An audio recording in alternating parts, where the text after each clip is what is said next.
This is Thrive Perspectives, an ever-growing discussion about the issues and ideas that shape our lives, with your guide, Dr. Matthew Jacoby.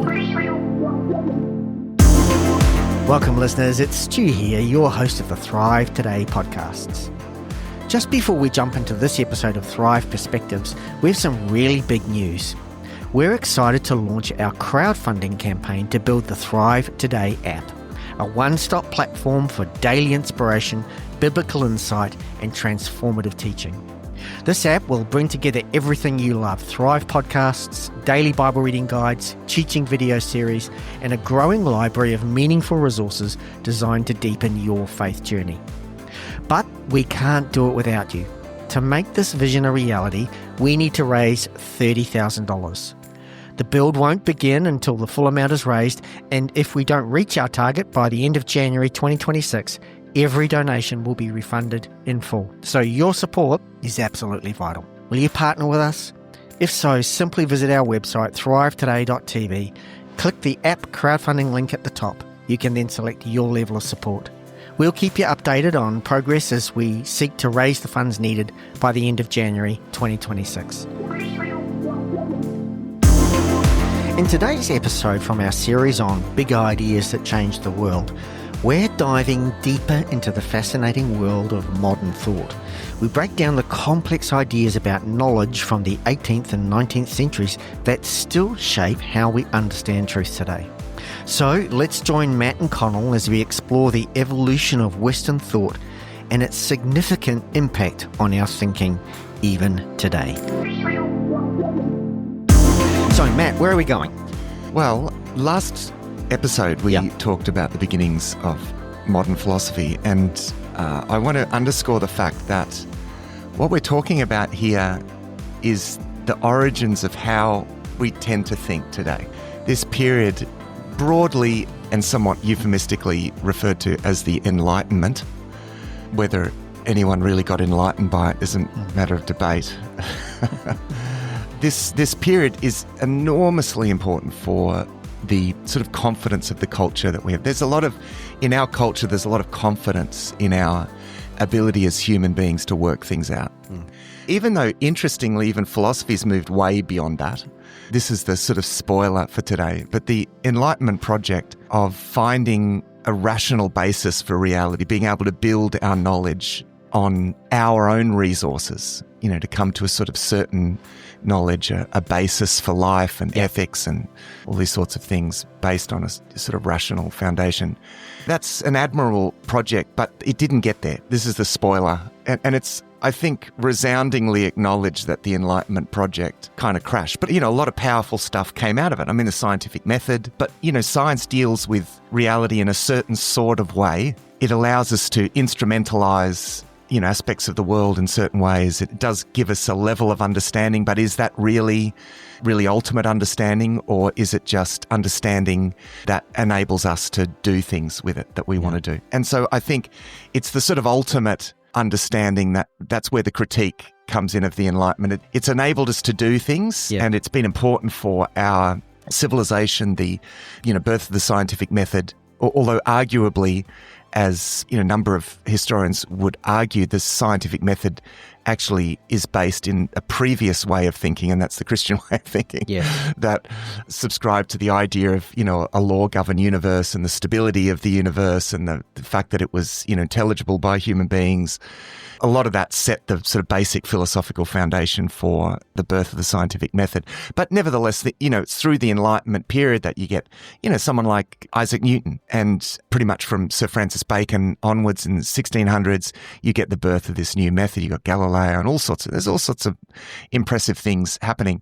But let me just say, as we move into this, because I was just going to say, as we move into this, and you come back to the but, I think it's important to recognise that what we're going to talk about here isn't just abstract scaffolding. In a sense, it's deeply connected to the way we navigate our culture today. Really, in the way we think about things, technology, politics, whatever it might be. I think there's a number of things that we're going to talk about today that actually have quite strong influence. And in fact, where in some cases we get stuck in some of these places. And I think important as we talk through this, why do we need to know? Who cares? Well, actually, it does matter because it actually shapes, without us really knowing often, it actually shapes the way we think through things. So that's right. So exactly what we're going to talk about today, for me personally, has been quite life-changing because this is about self-diagnosis. What are these blockages? Why am I thinking this?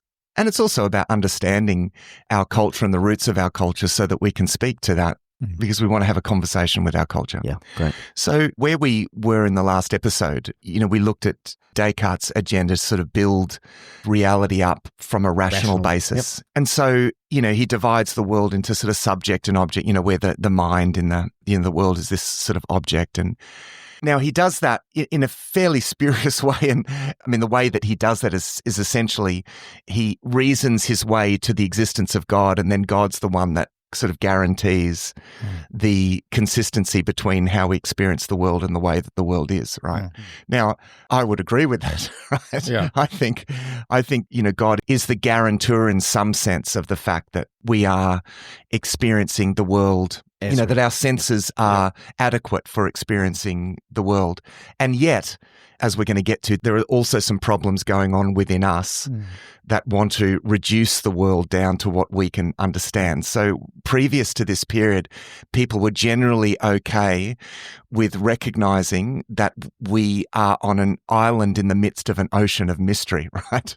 And what we can articulate is like an island, but there's so much that we can't. And that notion of a spiritual world, reality as something that's ultimately something that we cannot comprehend. Certainly God, we can apprehend but not comprehend. We'll keep coming back to that. So the idea of living with a truth basis that can be apprehended, we can experience the truthfulness of that truth, and yet we can't comprehend it.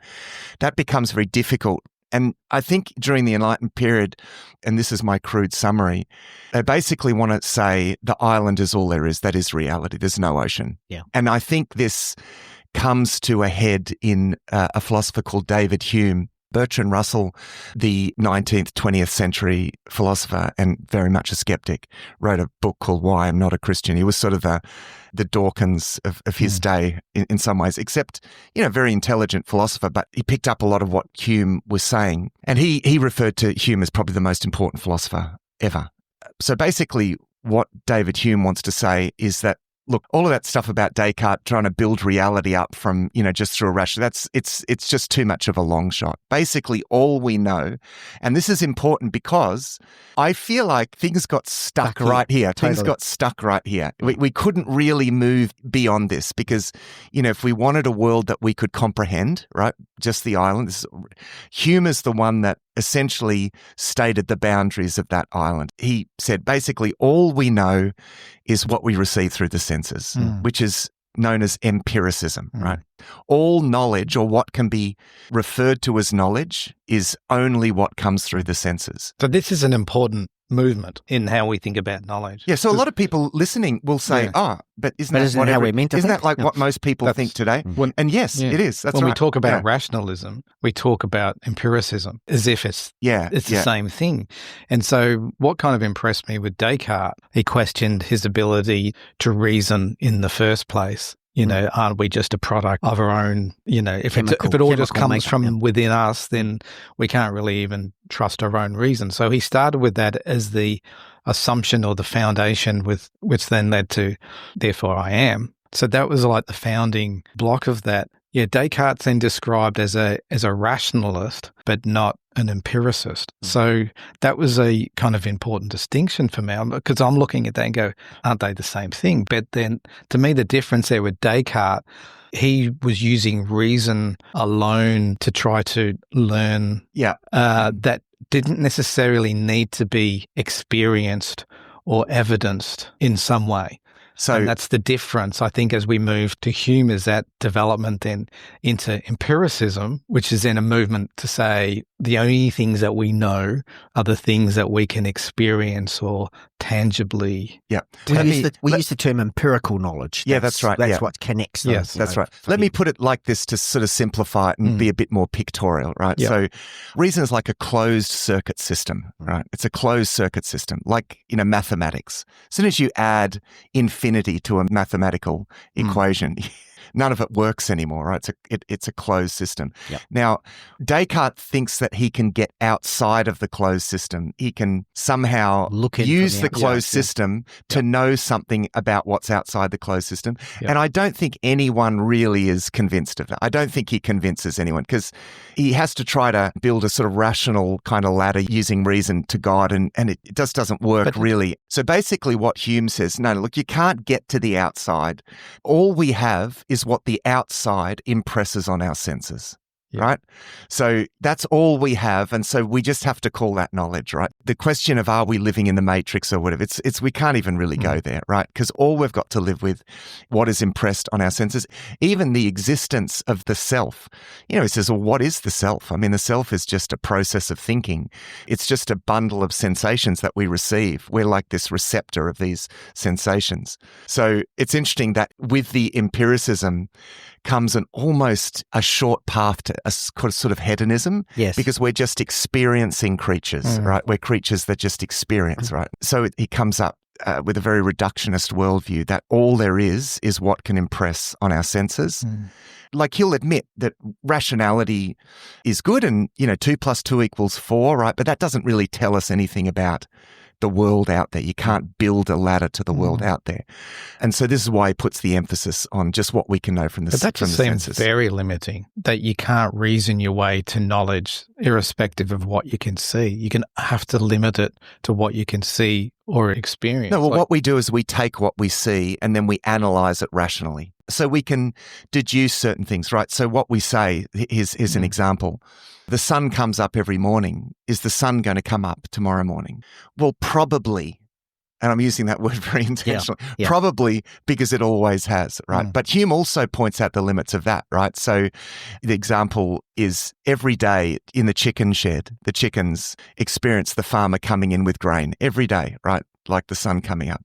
And they just assume that's always going to be the way it is. But one day the farmer comes in with an axe. Now, how do we know that the sun's always going to, things are well, we actually don't know that, really. No. Like we induce that from repeated experience. We don't know anything if we reduce it to that. To me, it just seems such a limiting view, because even, in today's view of science, we have like theoretical science and observable science. So like if you take I'm not sure even, I would say even scientists these days would say that that's too limiting, because science has moved on. Well, science makes predictions based on if this is true and this is true, and really this is how mathematics works. And science does start with that Humean perspective, but then it gets weirder. I love the quote by the quantum physicist Heisenberg. He says, "The first sip of the cup of science will make you an atheist, but God waits at the bottom of the cup." Wow, and it's like. Yeah, at first, that seems to make sense, right? Now, most people only take a sip. But Heisenberg, what he's saying is that when you get to the bottom of the cup, working through, you'll realize that first sip didn't quite. This is the point, like Hume is that first sip. It's like, well, this is all that we know. And essentially, that's a sort of a lock position for people from this point on. So philosophy, as we're going to see, philosophy moves on, right? Because people say, Hume, that's way too limiting. That's now a given in philosophy. But culture, in a sense, gets locked with Hume, because what comes after is just too difficult to... Philosophy gets much more difficult from this point, but it's critical of that. Yeah. Well, it's just this is the island. It's like if we were locked in this room and we came to believe that, well, this is reality, just this room. There's all there is to reality. Well, that'd be simple, wouldn't it? It'd just be simple. And actually right up to, I mentioned Bertrand Russell. I mean, he advocates this view that all that there is just this physical reality. And he becomes one of the progenitors of this philosophy in the early 20th century called logical positivism, that says, well, if a statement doesn't refer to an empirical fact, then it just can't even be meaningless. Yeah. So talking about the soul, right, show me the soul. I can't. Then it's not real. And actually, logical empiricism or logical positivism, it's interchangeably called those two things. It was interesting that they came back to that. Things came back to that. And then again, certainly by the 1970s, it was dead because again, philosophy was saying you can't do that. You can't reduce reality like that. Even Wittgenstein was one of the main people that sort of articulated that logical positivist view in his early work. And he changed his mind. Yeah. A.J. Ayer, who was probably the foremost of the logical positivists, he said by the 70s, oh yeah, sorry, we were wrong. Yeah. Right. I think the point though is that the reason we're stuck is because we take the first sip and it's like, oh good, that means I can control everything because everything that I see is all there is. I don't have to worry about any kind of mystery or any kind of thing that I can't understand. And that's about control. As the human being, we want to feel like we're in control. Yeah. And, like what I was saying last episode about Isaac Newton and this new view of the universe, just objects in space, right? Yeah. I mean, that's easy, right? Objects that have a causal effect on other objects and you can mathematically calculate that and it's a nice closed machine, right? Done. You put it in a nice little neat box. Yeah. And then, and then by the 1800s with Darwinism, we came up with an explanation of how the machine can build itself, right? And that's all very neat and that's all good. The problem is, in the 20th century, all of that was blown out of the water, right? Yeah. So then you've got quantum physics and it's actually not a machine. It's way weirder than that. It behaves more like mind than matter. So this is why I think this discussion's important. Because in one level, you could see it as just an exercise in, the historical development of philosophy. It's got nothing to do with Christian worldview. But I think there's a lot of value actually in understanding those progressions because I think it just switches on to kind of become a lot more aware of how we think and how we engage with reality, because I think we tend to put things into that box as well. So unless you actually ever think about this stuff, you just assume that what you're thinking is valid. But when you actually go back and look at how these great thinkers from the past, how they've wrestled with these really fundamental concepts that we take for granted, but just watch them wrestling with it and asking those core questions and never really landing on the answer. Other people come along and change it or expand it and develop a new model. But the fact that that's ongoing should point to the fact that even the way we think, in the way that we engage in reality and facts and how we understand everything around us is really, really complicated. It's highly motivated as well. I was just going to say. Which is why we get stuck on Hume. We want to keep it simple. Yeah, that's right. We want to keep it simple. And this is where I think even we get stuck where he is, right? Totally. Because it's, I'll just respond to the physical stimuli around me. Even as Christians, we want physical stimuli. We can live off our feelings, right? If I don't have a good feeling or if I don't experience something tangible, then where is God? I mean, so much of us, because we like to make reality small so that we can have a sort of godlike knowledge, so we can circumscribe it intellectually. Yeah. There's a propensity in the human heart that wants reality to be like Hume, in a sense that it's just the physical one. That's all there is, and it's just simple. And we can understand it. We can manipulate it. I mean, this leads, in the next century, this leads to, utilitarianism. I mean, John Stuart Mill and Bentham and these guys were just, straight up materialists. They were empiricists, right? So let's come up with an ethics that's about the greatest good for the greatest number. And that's persisted, right? And there's a hedonism, there's a hedonism in that, because it's all about maximum pleasure. This is the world that we live in. This is the culture we live in. We live in a culture that's the closed door room culture, right? Yep. But it's interesting, and we need to keep this story moving, because what happens after this, there's wave after wave of criticism of this. Yeah, and I think for a lot of people, again, probably the most significant philosopher of the Enlightenment period, despite what Russell says about Hume. Along comes Immanuel Kant, and he actually points out something that should actually be kind of obvious. And in some ways, this is what happens with this conversation. Philosophy is like an unfolding conversation, right? Someone says something, everyone goes, well, I don't think we can do better than that. And then someone puts up their hand and says, hang on a minute, what about this? And then you can't really take that person's view seriously. You know what I mean? After that. So basically, there's a kind of revolution that happens with Kant because, so, Hume is saying all we know is what comes through the senses. But Kant says, no, actually, he's going to destroy what even Hume comes up with. He's going to basically say, no, we actually don't know that because, and here's why, because the mind shapes what comes through the senses to itself, right? Reason structures experience to itself, right? So we experience reality through the sort of three-dimensional lens of our logical minds, and we sort of shape it. It's adapted to the way that we think, right? Space, time, categories.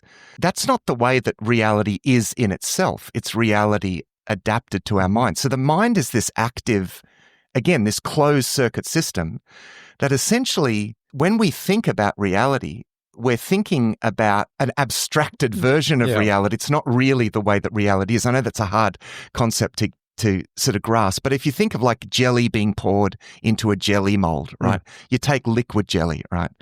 Let's say, there's an ocean of jelly liquid. You scoop it up in a bowl and then it hardens, right? And then you put it on the table.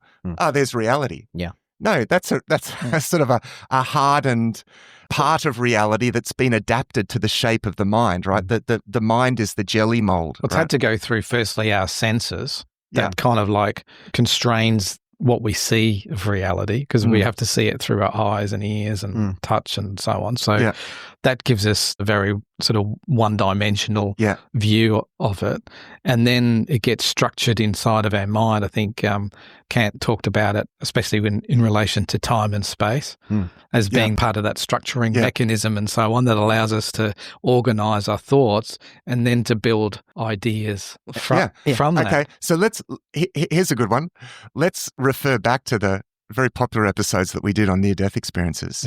One of the most common experiences that people have is that those categories just get blown to pieces, right? Suddenly, it's like the mind opens up and they experience like a weird sort of timelessness. It's like it's free of our senses. Yeah, and there's all these other dimensions to the experience that cannot be encapsulated in words or logic, right? Yeah. Of course it is, because reality is just way bigger, and it's the mind that's essentially closing reality down. So Kant is I think the first one to really recognize this. So basically, he makes this distinction between phenomena. Okay, phenomena is the world as we experience it, but that's not the world in itself.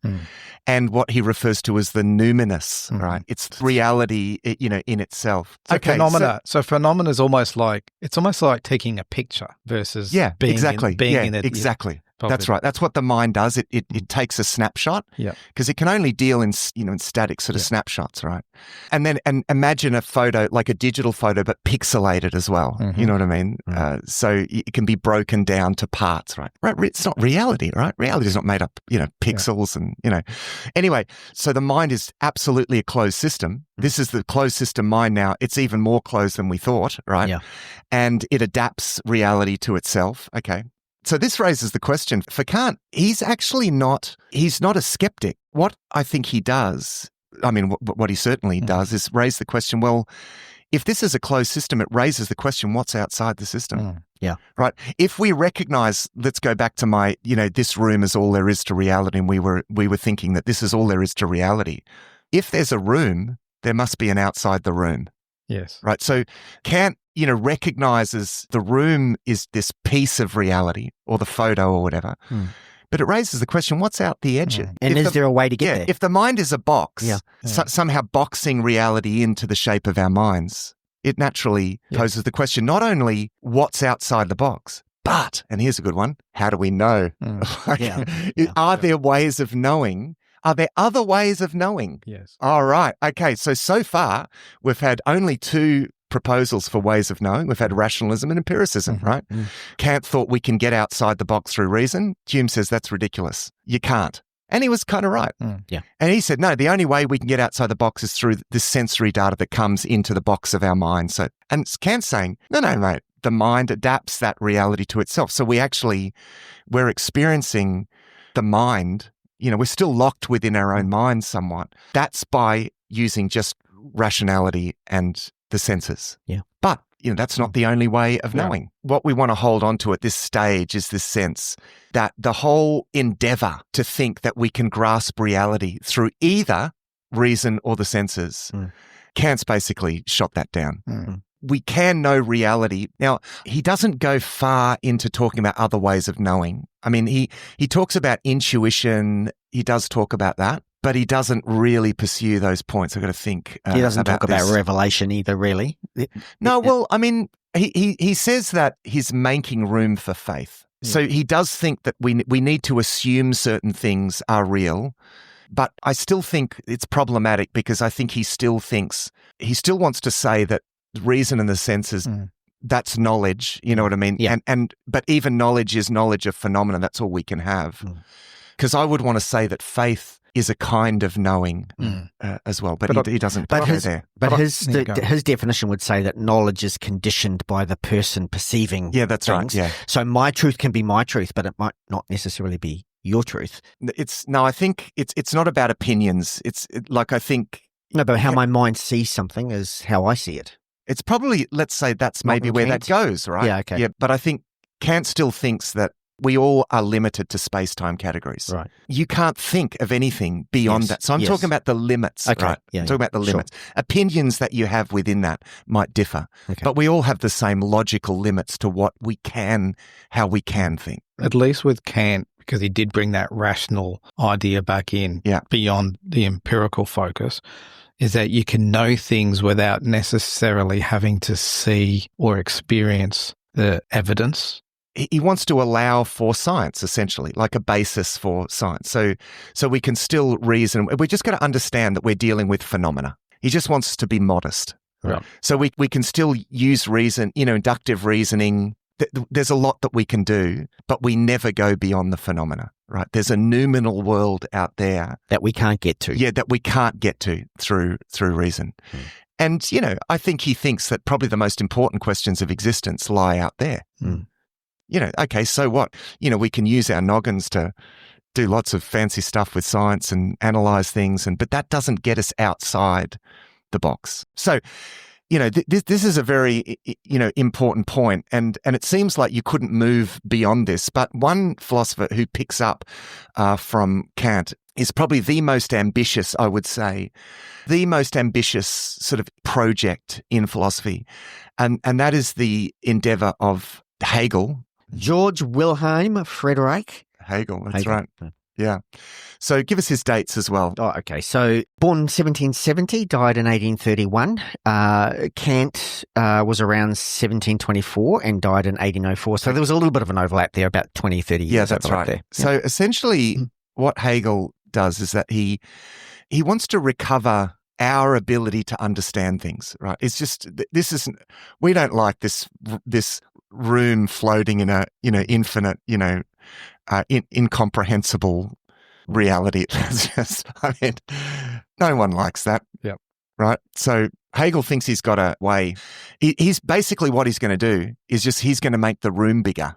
Yes. And what I mean by that, he's going to sort of go back to a view where, okay, so yes, we're stuck in our own minds, but we're not just stuck in our own minds. Actually, we are part of a kind of universal mind.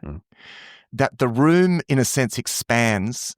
So we're back to a sort of material reality, but that material reality is actually a mind. Yeah. It's kind of a mind coming to understand itself. Is that like reality is like a mind or a consciousness, which we're a part and immersed in? So our consciousness is a part of that? It's not quite. You're thinking of some contemporary philosophy. This is purely materialistic philosophy. So it's not a mystical, because what you're referring to is the sort of versions of panpsychism now that are much more mystical, right? But that's where we are today. We're back to much more mystical ways. So he's kind of reintegrating noumenon and phenomenon, really. He's just trying to put the two together and saying that actually we just discover more as time goes on. It's a process of progress, and we discover more. Rationally, we discover more as we go, and that grows us to the point where so basically metaphysics becomes history, and the divine is somewhat imminent. It could be the next thing. Essentially the all of reality, as I said, is this unfolding mind. And we can actually comprehend by looking at the process, right? What's in our heads, the way our minds are structured, is just an expression of the way reality is structured. And we can observe that for the way that reality unfolds, that history, because if all you have is material, then all you have is history, right? History unfolds in a kind of logical fashion. Or rational fashion. Happens Yeah, in a rational fashion. And you can look at history and you can find rational patterns to history, right? Now, this is going to become the sort of basis of Marxism eventually, but we're not going to. No, let's not. We won't get into that. Maybe we should, but anyway, we'll think about that. So he comes up with this grand sort of philosophy of everything, right? That incorporates everything. So this is where I say it's the most ambitious sort of project. And we love that. As human beings, we like theories of everything. Like, we love that. Yeah. And we like it when they're logical. So this is yet another theory of everything. Theories of everything have abounded, in the 20th century. And it keeps sowing into this very human sense that we'll figure it all out. You know what I mean? We can grasp reality. And so and essentially one day we'll become the divine with the unfolding. Well, we're part of, we're sort of part of that. So for Hegel, each age is a sort of stage in the unfolding of what he refers to in German, the word is Geist, which is the universal mind. It can mean, Geist can mean sort of spirit or mind, but as in poltergeist. Yeah, that's right. Yeah. Though it's not a sort of spiritual, okay. I would say he still just believes that there's material reality. But material reality, it's a little bit like what some scientists say, the brain is the source of all our consciousness, So it's like all of reality is just like this big mind that's sort of evolving in some sense. And each age is a stage in that. So the term, the spirit of the age, people speak of the spirit of the age. That's a Hegelian term. Yes, it is. The division of philosophy into philosophy of this and philosophy of that and philosophy of that. That's all, even like a philosophy of religion, departments of philosophy of religion, even that's a Hegelian idea, because he thinks he can explain everything within his system, within his naturalistic system, right? I can, he can explain how religion came about, and you can still get this today, right? Yes. People, it's like evolutionary explanations for how religion comes about. And we've, it's this theory of everything that has these sort of evolutionary principles, and of course, Hegel's doing this stuff before Darwin comes along, but it's a process. It's a kind of process theory. So this is, as I said, this is the grandest project. And here is Hegel. He thinks he's summed it all up. He's got reality, basically, and it's just a bigger box, essentially. Yes. And his most fierce critic was the Danish philosopher Søren Kierkegaard. So Kierkegaard essentially says, and he's coming from a Christian perspective. So this is this wonderful moment, I think, in the history of philosophy where Kierkegaard as a Christian kind of comes along, kind of blows the whistle on this, looks at this and says, hang on, who do you think you are? Like, this is the God complex gone mental, right? How do you possibly think that you can, as it were, stand outside of reality, sort of box reality up like that in this neat, rational, kind of all-encompassing theory? Yeah. Aren't you on the inside? And even though Hegel thinks that he can understand it, he thinks that rationality gives us this objectivity, that we can sort of objectively sort of view the world. And Kierkegaard just thinks this is the God complex gone. And when you say Kierkegaard comes along, there's an overlap again between Hegel and Kierkegaard, about 20 years, I think, between the death of one and the that's right. But it was all. Hegelianism was all of that. It was all the rage. It was the trendy way of thinking in the early 19th century. And actually, there was one moment where there was a lecture that Hegel gave that Kierkegaard went to, and at the same lecture, they didn't meet each other, but Karl Marx and Søren Kierkegaard were at the same lecture of Hegel. And so, Kierkegaard comes away thinking this is ridiculous. Marx comes away thinking this is the best thing I've ever heard. I'm going to build a political theory on this, to put it crudely. Yes. And I think this is where, essentially Kierkegaard comes up with this protest against this way of doing philosophy that focuses on just trying to objectively think about reality, with the application of logic. This is, he blows the whistle on that. But he also points out that there's actually something happens before we use reason. He essentially points out we always reason from something. And it's from the thing that we reason, like, that's the most important thing. There's a prior commitment, right, that you make. And this is what he recognized in everything that's come before. There's a prior commitment that these people have made. And it's a commitment to a world, not only a world without God, essentially, but a world in which somehow I am God looking in on it. and that there's a self-deception to that Kierkegaard recognized. And it's not like one that he can prove. He's just coming at this. I mean, he's saying my prior commitment is that I'm a Christian, right? That's my prior commitment. I'm just going to be honest with that. Yeah. I can't reason to that because actually it sits outside of the box, right? Yeah. So, but he also says, but all of these guys have prior commitments as well. Now, we've talked a lot about this in various episodes. Yes.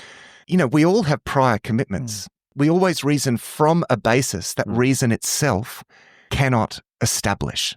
The notion that we can use this closed circuit system to get outside the box to some grand theory of reality is an absolute impossibility. And for Kierkegaard, that is the God complex at work there. That's us trying to, you know, he says, absolutely. Yep, we are in a box in terms of what we can comprehend. Yeah. But he, you know, comes back to this idea that we can nevertheless apprehend a reality that's infinitely beyond this and that defies logic in many respects. That's completely paradoxical. Yeah. That when it comes into the box, I mean, Kierkegaard describes, and he's very Christ focused. You know, the idea that you know God was incarnate in Jesus Christ. Is this a complete paradox, right? Because it takes all of our categories. The infinite, eternal, unchangeable God becomes a human being, grows up and enters time and space and suffers and dies on a cross. He refers to this as the absolute paradox, right? Yeah. Because when the things of God are revealed inside the box, they're incomprehensible. They're going to be necessarily paradoxical, right? Because they don't obey the laws of the box, and neither should they. Yeah. It's also kind of reasonable to assert that, right? I mean, this was Kant's reason that, well, we adapt this outside reality to the box. And I think he makes room for the fact that that there's other thing outside. There's something outside the box. And I think his philosophy hints at the fact that there must be other ways of knowing. Yeah. And Kierkegaard says, absolutely, there are other ways of knowing. But it's not human reason. It's not human reason. We can't just stand back objectively and try and work it all out. Which is basically, he says, you have to be freed from the box. You have to actually make a decision. Now, Kierkegaard thinks that every philosophy is based on a prior decision, a prior commitment. And Descartes' commitment was, I'm going to doubt everything. Yeah. And I'm only going to accept what makes sense to me. I reckon still most people I talk to about faith stuff, they're there. That's where they are, right? They're not going to accept anything that they can't comprehend. Back to drawing that distinction, because I think that's where we see, if we look at the progression there, that actually shines a light on important idea, I think, of where many of us stand today without actually seeing all of these progressions and people wrestling with these ideas, is that Descartes at least started with the idea that his capacity to reason had to have been given externally by God, and that was his starting point. His mistake was, the only stuff now that I'm going to acquire as knowledge is what's then I can acquire through my reason. So therefore, I'm putting myself at the center of everything that I can know. Kant indicated that really that there was something more that does exist beyond that, but it's like how would we how would we even know that? And Kierkegaard is then saying we can know that, but the mistake that you're making is like where Descartes started, human reason is not the only way to know. Yeah. Well, I think Kierkegaard's even bolder than that. Essentially, I think he says that we don't simply fail to know the truth, we actually reject it. We don't want to know the truth. So he recognised we're not starting from a neutral point. So this whole endeavour to know the truth that sort of characterised the whole Enlightenment, all this Enlightenment philosophy is sort of premised on this idea, we really want to know the truth. But he says, no, you don't. There is a prior commitment that you have, which involves you defending yourself against the truth, right? Because the God complex naturally shuts God out. So your prior commitment is to create a reality that you can comprehend. Yes. That's your prior commitment, right? Yes. Now, you have to allow God to smash that open, right? You can't get out of that. That's a prior commitment. God has to do something to actually break you out of that. And this is, Kierkegaard points to, in his book, Philosophical Fragments, it's interesting because he had pietist influences. And, the pietists in the 1700s and the 1800s, they're talking about being born again and this experience of radical regeneration and change of heart and this sort of stuff. It's not enough just to objectively know certain doctrines. You've got to have this experience of the new birth. This was their emphasis, right? And I mean, he picks up on it. I often say, you can't grasp God, but you can be grasped by God if you're willing. And that's a very Kierkegaardian idea. And of course, I did my doctoral work on Kierkegaard, so I was very much immersed in this. So essentially, he does think we can know the truth, but not by kind of grasping it in a godlike fashion, right? It's actually by allowing ourselves to be grasped, as it were, by God. Or let me put it another way. Let me think about how to put this. Can I put it away? Yes, you try it. If we cannot climb to truth, then perhaps it has to descend to us. Yeah, but when it descends to us, it comes as a paradox. Yeah. That's right. So that idea was already there in theology. So essentially what Kierkegaard is doing is bringing that to the front. A fairly orthodox kind of theological perspective on this. Now, Kierkegaard in some of the literature, Francis Schaeffer, for example, gives Kierkegaard a bit of a whipping, but it didn't really quite understand Kierkegaard. I think he's being accused of being a subjectivist and all this sort of stuff. But I'll explain why in a moment. So basically, he thinks that we actually have to make a decision, and you can't work it out before you make the decision, right? There's a moment of decision. Essentially, there's a divine work that needs to happen. Unless you are born again, you cannot see the kingdom of God. It's a leap of faith, as we would call it. Or even a leap into faith. Interestingly, he never uses the term leap of faith, even that's been ascribed to him. He speaks of a leap, which is more a leap into a different way of knowing, right? So I have to actually make a decision. Like at some point, you've got to step in. How do you ever know what love is unless you choose to love? Yes. Mm-hmm. Yeah. Right. And I mean in the most important sense of the word, right? Because we talk about falling in love as though it happens to you. And maybe to some extent it does happen, but you don't know unless you actually step into it. Unless you love, right? And I think this is a probably example of how Kierkegaard thinks we can know the truth. You only know the truth by essentially becoming confluent with the truth. Like you become true in a sense. You become truth in a sense. So for Kant, he defined truth as the conformity between my ideas and objective reality. And that's a very common sort of definition of truth. The problem with that is, that becomes a very static sort of thing. If I can describe reality in a certain way, then somehow I know the truth. Well, no, you just know an abstract version of it. Kierkegaard points this out. All you know is an abstraction, right? Truth is actually the conformity between my being and reality, right? I have to become true in the sense that I have to quit my self-delusions. I have to quit my God complex. I have to sacrifice that. There's a sacrifice to make here. I have to give that up, to step out of the room into the great unknowing. And Kierkegaard uses the language of stepping out onto the waters, over 70,000 fathoms of like this sense of stepping out of the boat, our little safe boat of reason. Faith is like walking on the water because you can experience God, and in that sense, you can apprehend God, but you can never comprehend God. Now, that's already, medieval theologians were saying that, so he's not saying anything new there. But he's essentially critiquing this sort of objectivist pretense, that existed, this idea that we can know reality like an object, in this subject-object relationship. He's saying, no, we don't have that relationship with the world, right? Mm-hmm. You can only know with the right kind of subjectivity. We don't have objectivity, right? We can't know reality as an object. We're part of it, right? All we can have is the right kind of subject. There's the wrong kind of subjectivity, which is God complex. I want to be like God and reduce the world to what I can understand. And then there's the right kind of subjectivity, which is a passion to know God that causes you to step out of the boat and walk on water.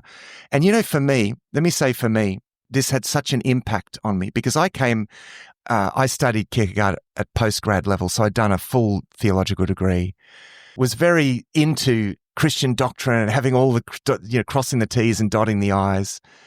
And, had this wonderful system of reality, which I still hold. I still hold to that, and I still think that's important. And I think, you don't mess with the historic, Orthodox Christian faith. It is what it is. But what reading Kierkegaard made me realize is even if I memorize all of that, even if I memorize the whole Bible, I still don't know the truth.